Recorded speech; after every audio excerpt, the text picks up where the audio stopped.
Hi guys, welcome back to the channel. Today's recipe is cassava pone. It's a sweet, sticky bake with spices, coconut, cassava, pumpkin, and it's absolutely delicious. To start with, we want to add our grated cassava, pumpkin, and the grated coconut to a bowl. Give it a mix so it's all nice and evenly combined, and then we want to set that aside. Next, to prepare the wet, we have our coconut milk here, some evaporated milk, some sugar, some vanilla.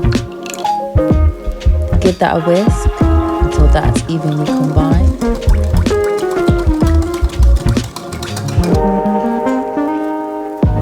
And then we want to add our ginger, allspice, nutmeg, and cinnamon, followed by the raisins.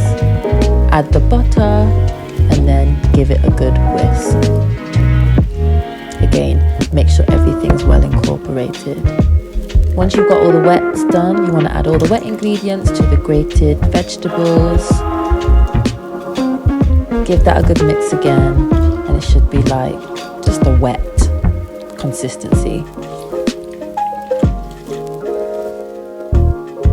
Next, you want to take a lined baking tray and just add the entire mix into the baking tray. Spread it with a spatula so it's nice and even and flat on the top. And then place it in a preheated oven and bake for about 30 to 40 minutes on 180 to 200 degrees.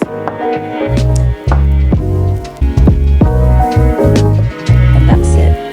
It's a nice even bake, it's golden on top. It should look like this. And that's it. Let it cool before you give it a slice, and you can eat it just as it is, just like this. And that's it. I hope you guys like this recipe. Until